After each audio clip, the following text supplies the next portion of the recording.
다 같이 사도신경으로 신앙 고백하심으로 하나님 앞에 주일 예배 드리시겠습니다. 나는 전능하신 아버지 하나님, 천지의 창조주를 믿습니다. 나는 그의 유일하신 아들, 우리 주 예수 그리스도를 믿습니다. 그는 성령으로 잉태되어 동정녀 마리아에게서 나시고 본디오 빌라도에게 고난을 받아 십자가에 못 박혀 죽으시고 장사된 지 사흘 만에 죽은 자 가운데서 다시 살아나셨으며 하늘에 오르시어 전능하신 아버지 하나님 우편에 앉아 계시다가 거기로부터 살아있는 자와 죽은 자를 심판하러 오십니다. 나는 성령을 믿으며 거룩한 공교회와 성도의 교제와 죄를 용서받는 것과 몸의 부활과 영생을 믿습니다. 아멘. 다 같이 찬송가 44장 찬송하시겠습니다.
이 시간 양지원 집사님께서 기도 인도하십니다.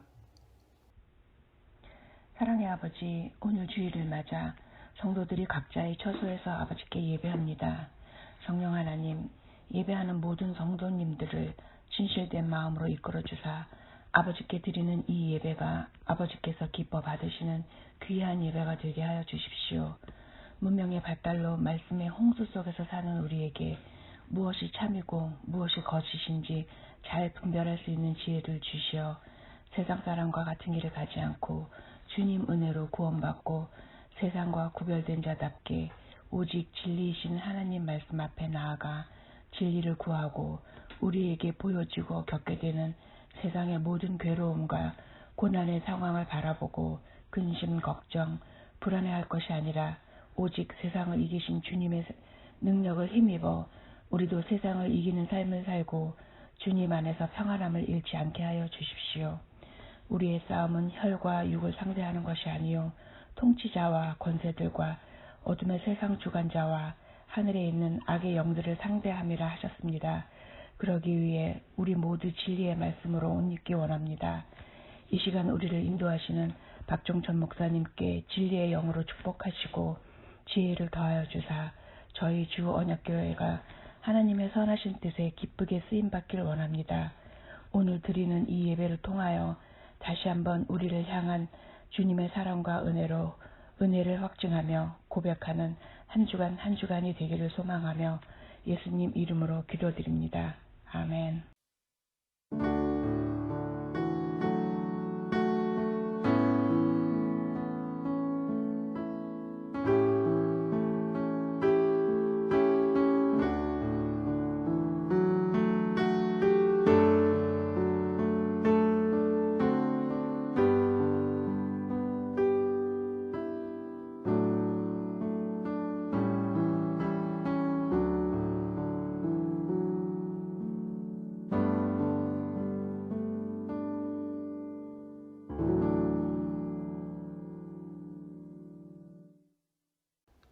하나님의 말씀은 마태복음 13장 1절에서 23절 말씀입니다. 마태복음 13장 1절에서 23절 말씀입니다. 다 같이 한 목소리로 봉독하시겠습니다. 시작. 그날 예수께서 집에서 나가사 바닷가에 앉으심에 큰 무리가 그에게로 모여들거늘 예수께서 배에 올라가 앉으시고 온 무리는 해변에 서 있더니 예수께서 비유로 여러 가지를 그들에게 말씀하여 이르시되 씨를 뿌리는 자가 뿌리러 나가서 뿌릴새 더러는 길가에 떨어짐에 새들이 와서 먹어버렸고 더러는 흙이 얕은 돌밭에 떨어짐에 흙이 깊지 아니하므로 곧 싹이 나오나 해가 돋은 후에 타서 뿌리가 없으므로 말랐고 더러는 가시떨기 위에 떨어짐에 가시가 자라서 기운을 막았고 더러는 좋은 땅에 떨어짐에 어떤 것은 100배, 어떤 것은 60배, 어떤 것은 30배의 결실을 하였느니라. 귀 있는 자는 들으라 하시니라. 제자들이 예수께 나와 이르되 어찌하여 그들에게 비유로 말씀하시나이까? 대답하여 이르시되 천국의 비밀을 아는 것이 너희에게는 허락되었으나 그들에게는 아니 되었나니 무릇 있는 자는 받아 넉넉하게 되되 없는 자는 그 있는 것도 빼앗기리라. 그러므로 내가 그들에게 비유로 말하는 것은 그들이 보아도 보지 못하며 들어도 듣지 못하며 깨닫지 못함이니라. 이사야의 예언이 그들에게 이루어졌으니 일렀으되 너희가 듣기는 들어도 깨닫지 못할 것이요 보기는 보아도 알지 못하리라. 이 백성의 마음이 완악하여져서 그 귀는 듣기에 둔하고 눈은 감았으니 이는 눈으로 보고 귀로 듣고 마음으로 깨달아 돌이켜 내게 고침을 받을까 두려워함이라 하였느니라. 그러나 너희 눈은 봄으로 너희 귀는 들음으로 복이 있도다. 내가 진실로 너희에게 이르노니 많은 선지자와 의인이 너희가 보는 것들을 보고자 하여도 보지 못하였고 너희가 듣는 것들을 듣고자 하여도 듣지 못하였느니라. 그런즉 씨 뿌리는 비유를 들으라. 아무나 천국 말씀을 듣고 깨닫지 못할 때는 악한 자가 와서 그 마음에 뿌려진 것을 빼앗나니 이는 곧 길가에 뿌려진 자요. 돌밭에 뿌려졌다는 것은 말씀을 듣고 즉시 기쁨으로 받되 그 속에 뿌리가 없어 잠시 견디다가 말씀으로 말미암아 환난이나 박해가 일어날 때에는 곧 넘어지는 자요. 가시떨기에 뿌려졌다는 것은 말씀을 들으나 세상의 염려와 재물의 유혹에 말씀이 막혀 결실하지 못하는 자요. 좋은 땅에 뿌려졌다는 것은 말씀을 듣고 깨닫는 자니 결실하여 어떤 것은 100배, 어떤 것은 60배, 어떤 것은 30배가 되느니라 하시더라. 아멘. 다 같이 내게 있는 향유 옥합 찬양하시면서 헌금 봉헌하십니다.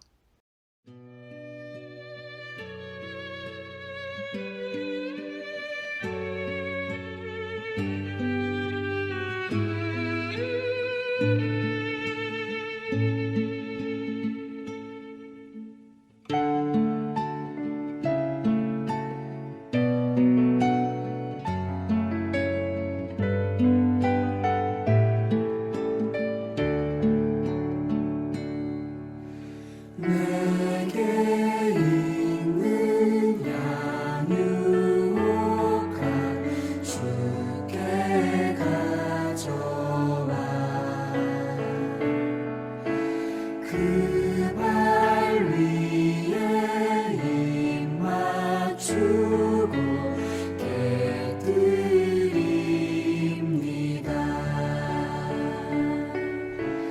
나를 위해 험한 산길 오르신 그 발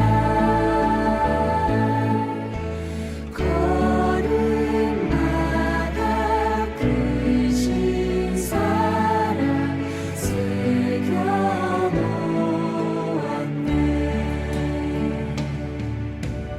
내게 있는 양육한 주께 가져와 그 발 위에 입 맞추고 깨뜨립니다.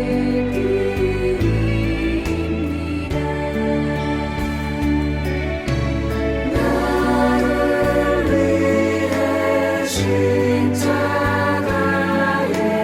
달리신 그 발 흘린 피로 나의 죄를 대속하셨네.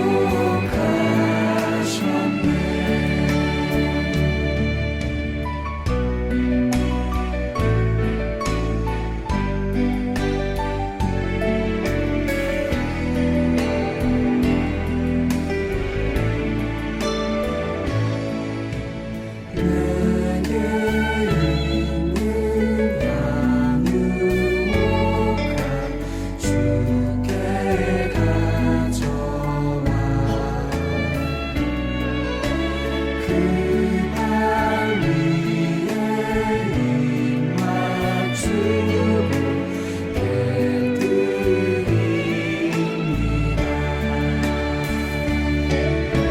주님 다시 이 땅 위에 임하실 그때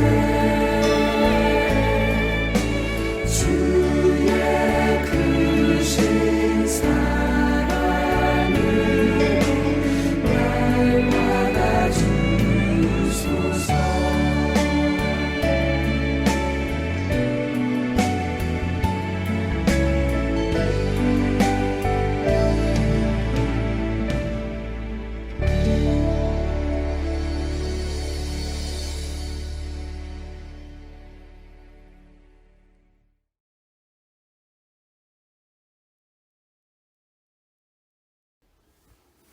이 시간 교회 소식 함께 나누겠습니다. 자, 예배는 매일의 삶 속에서 드러나는 것입니다. 주일 예배는 그 중에 한 번 모든 성도들과 함께 드리는 것이죠. 따라서 일상의 예배가 없다면 주일 예배는 외식과 형식이 되고 맙니다. 우리의 삶 속에 매일매일 기도하며 말씀으로 예배의 삶을 유지하는 우리 모두가 되기를 바랍니다. 자, 계속 광고합니다. 이제 대표기도 3월부터 주일 예배 대표기도에 매주 하지 못하고 매월 첫 주에만 합니다. 따라서 모두 같이 동참해 주시기 바라고요. 지금까지 계속 하던 턴이 끝나게 되면 이제 그동안 안 하셨던 분들 올리도록 하겠습니다. 여러분들 지금부터 준비해 주시면 좋겠습니다. 자, 우리 김한철 장로님 소식 왔는데요. 모든 절차 잘 되고 있고요. 이제 검사 또 받아서 이제 수술을 결정한다고 합니다. 여러분들 계속 기도해 주시면 좋겠습니다. 그리고 윤선호 선교사님도 지금 이제 항암 치료 중인데 계속 그 내용을 페이스북에 올리는 것 같습니다. 요즘 계속 경과가 좋아서 항암 치료 잘 받고 있는 걸로 합니다. 여러분들 계속 기도해 주시면 감사하겠습니다. 자, 성경 읽기 열왕기상 5장에서 9장 갑니다. 여러분들 또 잘 따라와 주시기 바랍니다. 우리 다 같이 기도하시고 하나님 말씀 보십니다. 주님, 나와 함께 하시며 인도하심 가운데 오늘도 예배의 자리에 나오게 하심을 감사드립니다. 주님과 동행하는 기쁨을 회복하게 하시고 어떤 상황도 나를 흔들지 못하도록 믿음 안에 살게 하옵소서. 우리의 상황이 주님의 역사 속에 있음을 믿습니다. 은혜가 넘치는 삶이 되게 하시고 찬양과 감사로 우리에게 주신 삶과 그 사역들을 잘 감당하게 도와주옵소서.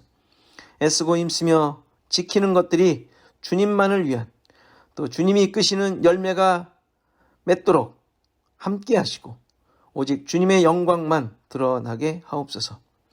또 말씀으로 나를 돌아보게 하시고 새롭게 되는 은혜의 시간 되게 하옵소서. 예수님의 이름으로 기도하옵나이다. 아멘. 오늘 본문은 우리가 자주 들었던 씨 뿌리는 비유이죠. 그 내용은 잘 아시는 대로 씨를 뿌리는 자가 씨를 뿌리는데 그 씨가 떨어지는 장소 4군데가 나옵니다. 길가, 돌밭, 가시떨기가 있는 밭, 그리고 좋은 밭이죠. 이 밭들 중에 오직 좋은 밭에 떨어진 씨만 열매를 맺고 나머지 다른 밭은 열매를 맺지 못하는 것으로 설명하고 있습니다. 자, 그렇다면 이 비유에서 말씀하시려는 내용이 무엇일까요? 오늘 읽은 본문 18절 이후에 예수님께서 그 비유의 내용을 해석해 주시죠. 자, 좀 살펴보겠습니다. 첫 번째 밭은 길가입니다. 길가에 뿌려진 씨는 싹을 틔우기도 전에 빼앗기는 일이 일어납니다. 19절을 보면 악한 자가 와서 빼앗았다고 합니다. 마가복음에서는 사탄이라고 얘기하고 있고 누가복음은 마귀로 표현을 합니다. 자, 무슨 얘기입니까? 천국복음, 즉 이 천국 말씀을 들었는데 깨닫지 못하는 것이에요. 근데 그 이유가 뭐라고요? 악한 자가 그 말씀을 빼앗았기 때문이라는 것이죠. 그러니까 이 사람은 사탄에 사로잡혀 산다는 말입니다. 복음과는 상관없이 사는 것이죠. 늘 말씀을 듣는 것 같은데 또 신앙생활을 해온 것 같은데 삶은 항상 세상의 기준과 가치로 살고 있는 자들을 말합니다. 말씀이 전혀 그의 삶 속에 없는 것이죠. 말씀에 대한 고민도 없고 또 말씀이 살아 역사하는 경험도 없습니다. 따라서 죄인이라는 의식조차 없는 모습이라고 할 수 있죠. 교회를 다니지만 거의 불신자와 다르지 않은 모습입니다. 두 번째는 돌밭입니다. 여기에 씨가 떨어지면 싹은 나는데 뿌리를 내리지 못하여 곧 말라 죽는 것입니다. 말씀을 듣고 기쁨으로 받았지만 뿌리가 없어 잠시 견디다가 환난이나 박해가 일어날 때 곧 넘어지는 자입니다. 여기서 중요한 점은 21절에 환난과 박해가 말씀으로 말미암은 것이라는 사실입니다. 혹시 말씀으로 인한 환난과 박해를 받은 적이 있습니까? 기독교를 거부하는 나라나 사회 또는 가정에서 사는 사람이 아니라면 아마도 복음 때문에 말씀 때문에 어려움을 당하는 일은 거의 없을 것입니다. 그런데 이러한 일이 있을 때 넘어지거나 견디지 못하는 일이 있다면 마음이 돌밭과 같아 뿌리를 내리지 못한 자임을 드러내는 것입니다. 자, 세 번째 밭은 가시떨기가 있는 밭입니다. 여기서 떨어진 씨는 싹도 나고 뿌리도 내려서 제법 자라게 되죠. 그러나 계속 크지 못하고 그 기운이 꺾여 결실까지 가지 못한 경우를 말합니다.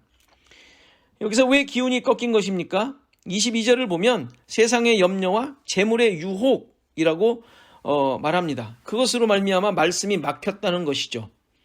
여기 누가복음을 보면 향락의 기운이 막혔다고 추가 설명을 해요.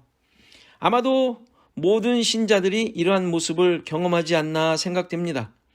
열매가 왜 없는지에 대해 답을 주는 것 같습니다. 세상의 염려가 너무 많습니다. 무엇을 먹을까? 입을까? 염려하지 말라고 하셨지만 이런 근심이 떠난 적이 없습니다. 재물의 유혹은 그야말로 떨쳐버리기 가장 어려운 것임을 경험하지 않습니까? 나를 만족시키고 나의 자존심을 세우는 가장 강력한 것이죠. 이것들이 말씀의 열매를 맺지 못하도록 한 것입니다. 자, 마지막으로 좋은 땅에 떨어진 씨이죠. 말씀을 듣고 깨달아 결실하는 자를 말합니다. 누가는 착하고 좋은 마음으로 말씀을 듣고 지키어 인내로 결실하는 자라고 설명을 덧붙입니다. 자, 그렇다면 이 비유의 의미가 무엇일까요? 이해 자체는, 이 내용 자체는 이해가 그렇게 어려워 보이진 않지요? 말씀을 듣는 자들의 모습을 설명한 것으로 이해할 수 있습니다. 그러나 우리가 지금까지 듣고 배워왔듯이 이러한 이 비유의 잘못된 적용이 너무도 많아서 오해된 말씀이기도 합니다. 그 앞에 세 밭에 열매 맺지 못하는 모습으로 우리의 모습을 책망하기도 했죠.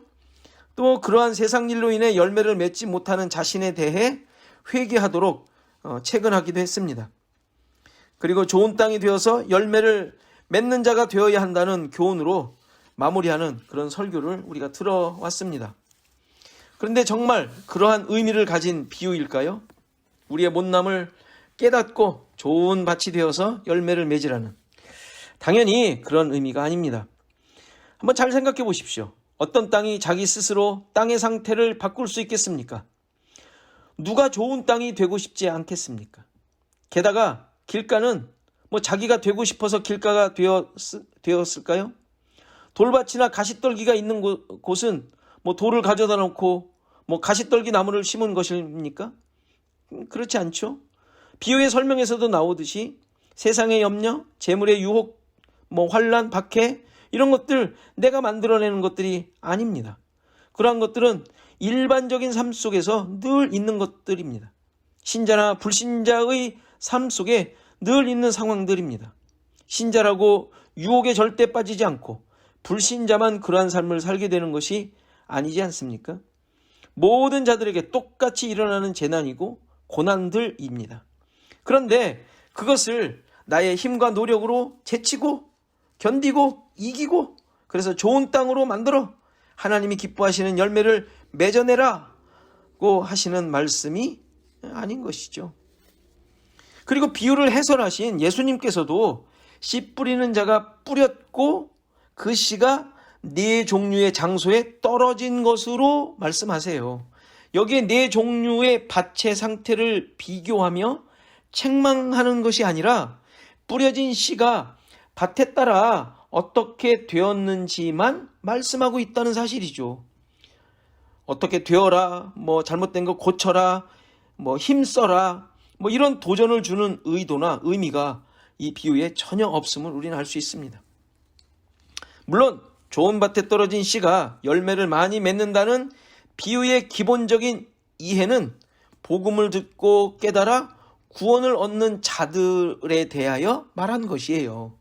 따라서 비유의 네 밭은 지금 예수님의 말씀, 즉 천국 복음을 전파하실 때 듣고 있는 무리들의 모습이 어떠한지를 그대로 지금 설명하고 있는, 표현하고 있는 내용이죠. 마태복음이 지금 계속해서 강조해온 대로 예수님께서 메시아로 오셨고 그분으로 말미암아 하나님 나라가 지금 너희들 가운데 시작되어 그의 백성들을 초대하고 계심을 보여주었습니다. 따라서 씨가 뿌려져 열매를 맺는다는 것은 하나님의 나라에 초대되어 들어와 살게 된 자들을 말하는 거예요.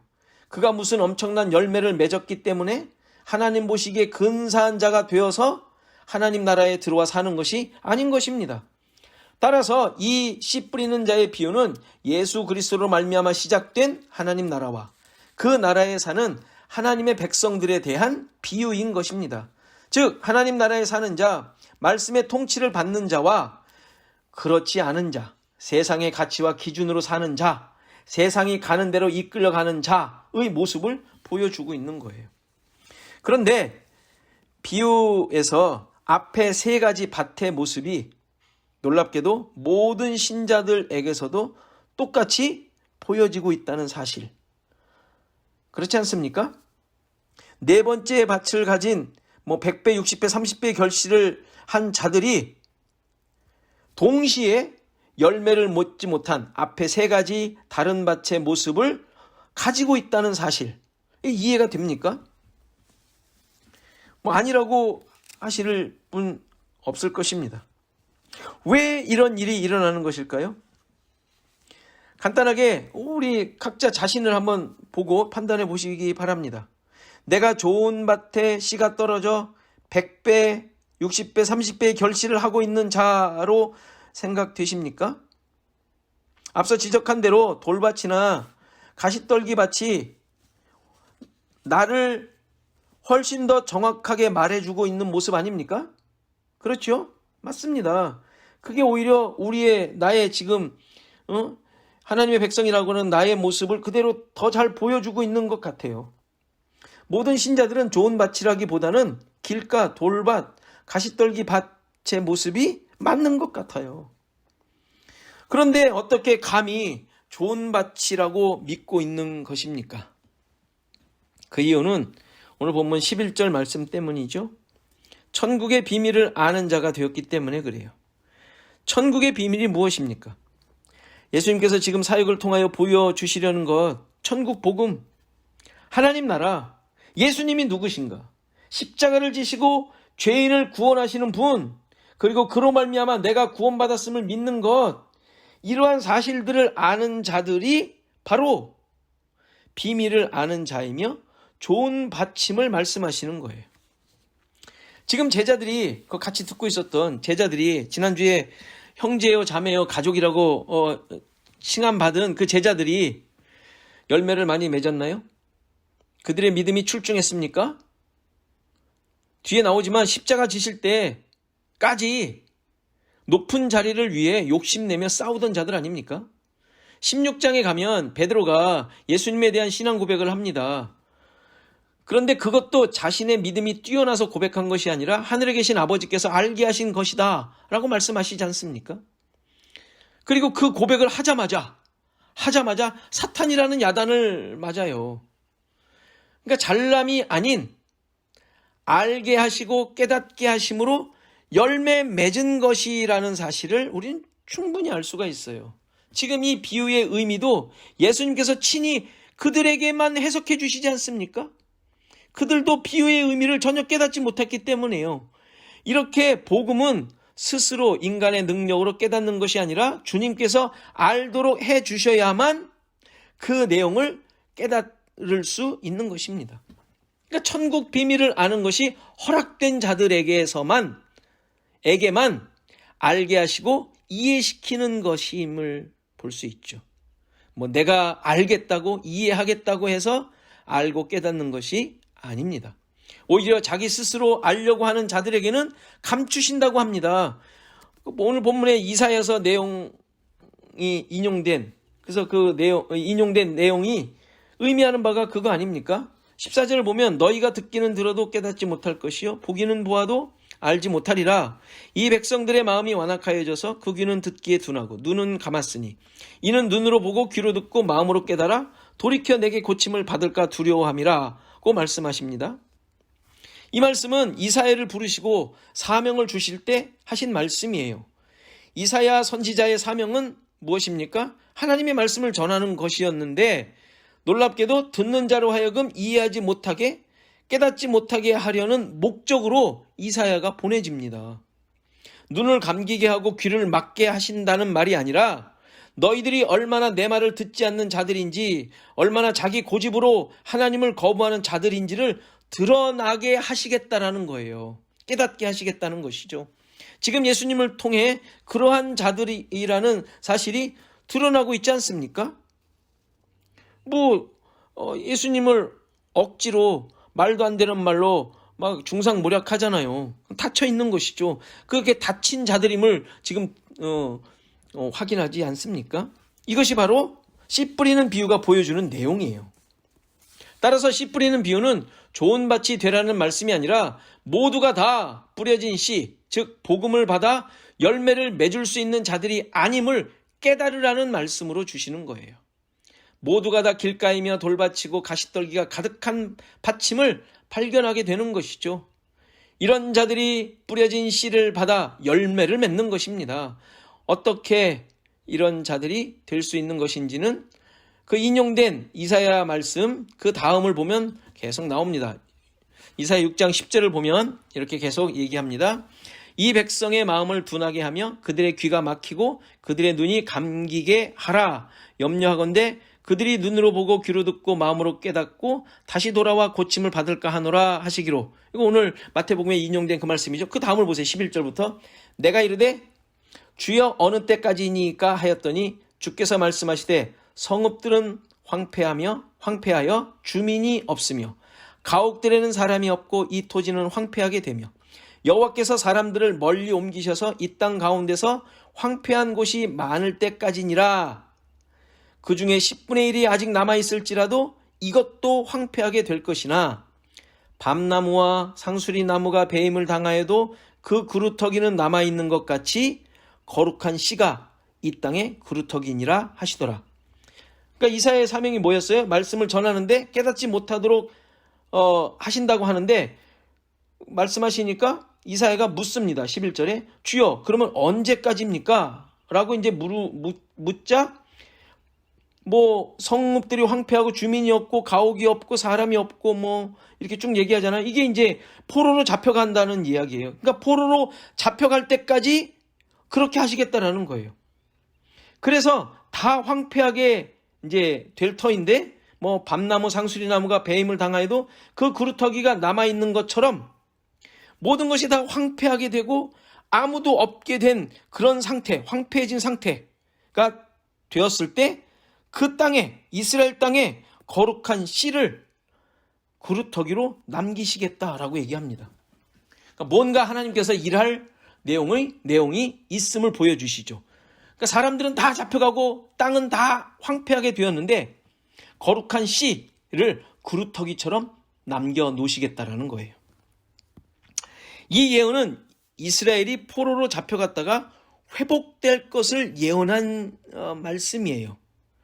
그런데 이 말씀은 뭐 궁극적으로 예수 그리스도로 말미암아 새롭게 시작될 하나님 나라를 예표하는 내용이죠. 왜냐하면 이스라엘이 포로에서 돌아왔지만 그 나라가 또 영원하지 않았잖아요. 그럼 하나님의 약속이 폐해진 게 아니라 그 회복된 것으로 말미암아 이제 앞으로 하나님께서 완성시킬 회복의 나라, 예수 그리스도로 말미암아 만들어질 하나님 나라를 예표하도록 경험하게 하신 거예요. 그러니까 결국 이 그루터기 거룩한 씨, 그루터기로 남기신 이 거룩한 씨는 예수 그리스도를 말하는 것이죠. 예수 그리스도로 말미암아 하나님 나라를 다시 세우시겠다는 뜻을 보여주신 거란 말이에요. 따라서 이 씨로 말미암아 하나님의 백성이 된 자들은 어떤 자들이겠어요? 황폐하여 끌려가 아무것도 없는 죽어있는 그런 자들임을 얘기하는 것이죠. 그들의 조건이나 그들의 무슨 자격이 없이 하나님 나라 백성으로 만들어진 자들, 근데 그런 자들을 통하여 하나님 나라를 세우시겠다고 약속해 주신 거니까. 그러니까 자격이 없는 정도가 아니라 아예 열매를 맺을 수 없는 자였고 이미 멸망하고 황폐하게 된 자들이었던 것이죠. 그런데 이러한 자들에게 씨가 뿌려져 열매를 맺게 되었음을 이사야가 예언한 것이고 그것을 지금 예수님께서 비유 말씀을 하시면서 그것이 지금 너희들의 앞에 성취되었음을 말씀해 주는 것이죠. 그러니까 이렇게 거룩한 씨가 그루터기처럼 남아 하나님의 백성들을 모아 하나님의 나라를 만든 모습, 이것이 바로 이 모습이 오늘 비유에서 나오는 좋은 땅에 뿌려진 씨가 30배, 60배, 100배 열매를 맺었다는 말씀으로 해주시는 내용이죠. 그러니까 아무것도 할 수 없는 자들, 힘쓰고 애써야 세상의 목적만 이루는 자들이었고 원수 되었을 때, 왜 원수예요? 하나님 말씀 안 듣고 포로로 잡혀가 남의 나라 백성이 된 거잖아요. 그러니까 원수된 자들이죠. 죄인된 자들, 불가능한 자들임에도 불구하고 그들을 불러내어 복음을 알게 하시고 깨닫게 하시고 그의 백성 삼으시고 하나님 나라를 만들어 가실 것을 보여주신 내용입니다. 따라서 이러한 신자들이 맺을 수 있는 열매, 30배, 60배, 100배의 열매는 무슨 열매겠어요?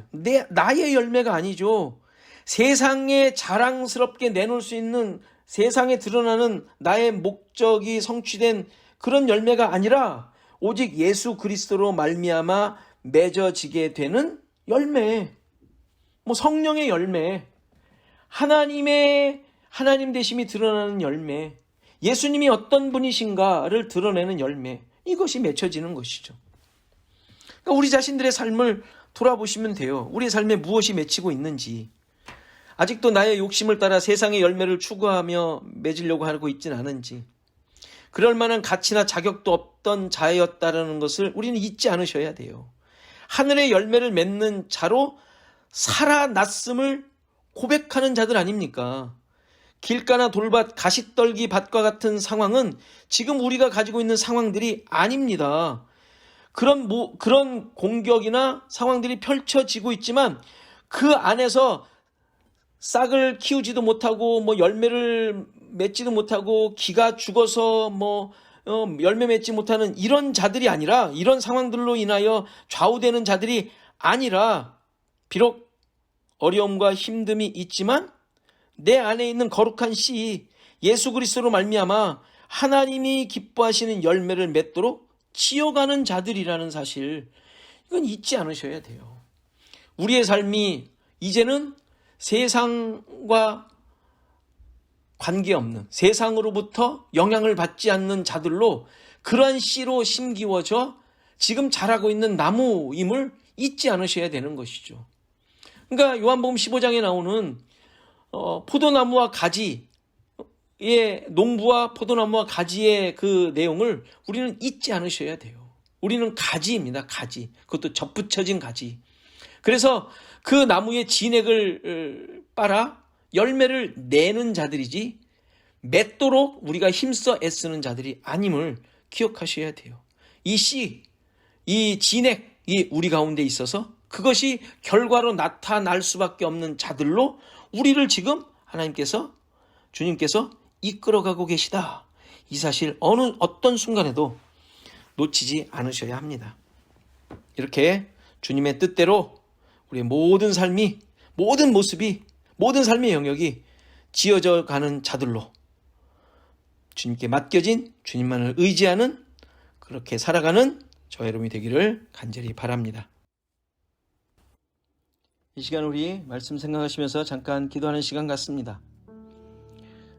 거룩한 씨가 심어진 자들로서 나의 자아가 깨어지고 주님의 열매를 맺는 삶이 되게 하옵소서 기도하시고, 세상의 삶 속에서 교회로서 주님의 뜻이 이루어지는 열매가 늘 맺게 하옵소서 기도하시고, 우리 코로나 시대 계속 기도해야겠습니다. 믿음을 잘 지키게 하시고 주님만을 의지하며 사는 삶이 되게 하소서 기도하시고, 우리 김한철 장로님, 윤선호 선교사님을 위해서 경과가 계속 좋은 소식이 있지만 또 하나님께서 끝까지 붙들으셔서 이제 잘 치료가 되고 건강한 모습으로 함께 만날 수 있는 그런 은혜가 있게 해달라고 우리 다 같이 한번 1, 2분 동안 기도하시겠습니다.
하나님 아버지, 죽어있던 자들에게 은혜를 베푸시고 자녀 삼으시고 하늘의 열매를 맺도록 인도하심에 감사드립니다. 쓸모없는 자였지만 찾으시고 내 안에 들어오신 주님, 세상의 욕심과 내 만족으로 채워진 나를 깨닫게 하시고 깨뜨려 주옵소서. 이제 내가 만드는 열매가 아닌 하나님께서 만드시는 그러한 열매로 채워지게 하시고 그 열매로 기뻐하는 좋은 땅으로 살게 하옵소서. 코로나로 인해 삶이 변화되고 그것이 정상인 양 살아가지만 믿음의 기준과 뿌리는 올바로 하나님께서 원하시는 대로 세워지도록 우리를 도와 주옵소서. 김한철 장로님과 윤선호 선교사님 지켜주시고 건강함으로 주님을 섬기는 귀한 일꾼들로 세워지도록 인도하여 주옵소서. 예수 그리스도의 이름으로 기도하옵나이다. 아멘. 다 같이 찬양, 하나님은 너를 지키시는 자 찬양하시겠습니다.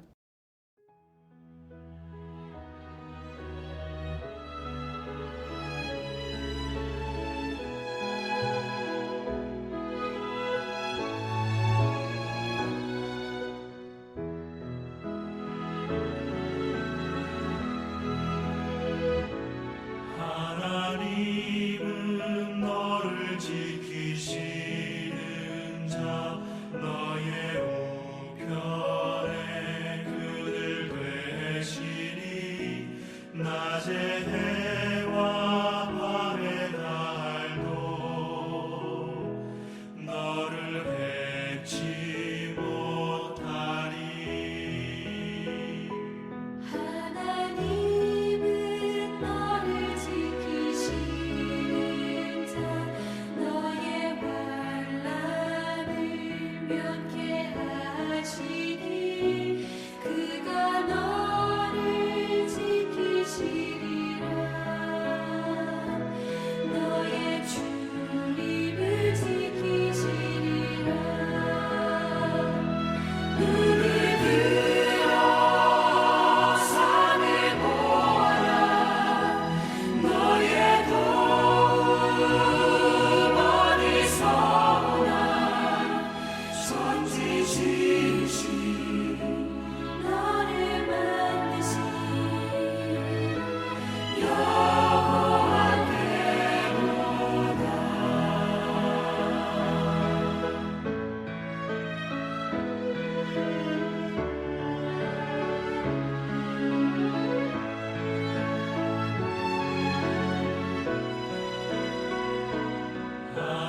하나님은 너를 지키시는 자 너의 우편에 그늘 되시니 낮에 해와 밤의 달도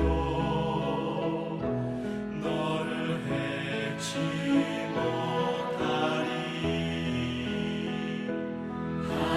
하나님은 너를 지키시는 자 너의 환난을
이제는 예수 그리스도의 은혜와 하나님의 크신 사랑과 성령의 감화, 감동, 교통하시며 함께하심이 오늘 예배한 모든 성도들 머리머리 위에, 저들의 생업과 가정과 자손 대대 위에, 시애틀 주언약 교회 위에 이제로부터 영원토록 함께 계실지어다. 아멘.